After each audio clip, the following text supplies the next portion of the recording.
দান করার দুটো জিনিস আমি বুঝতে পারি। সেটার একটা হচ্ছে দান আপনাকে বিপদ থেকে হেফাজত করতে পারে। দান আপনাকে দুনিয়াবি, পরকালীন, ইহকালীন, আসমানি, জমিনি যে কোনো বালায় মুসিবত থেকে হেফাজত করার রক্ষা কবচ হচ্ছে দান। মানুষ যদি বিপদে পড়ে তো দুইটা কাজ করলে মানুষ বিপদ থেকে উদ্ধার পেতে পারে। মানুষ বিপদে পড়লে দুইটা কাজ করলে বিপদ থেকে উদ্ধার পেতে পারে।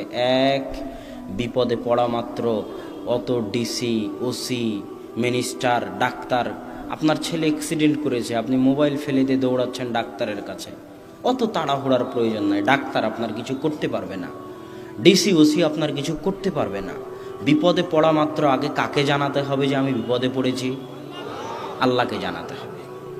তারপরে আল্লাহ যখন সারা দুনিয়া ঠিক করে দিবেন তখন সারা দুনিয়া এমনি ঠিক হয়ে যাবে।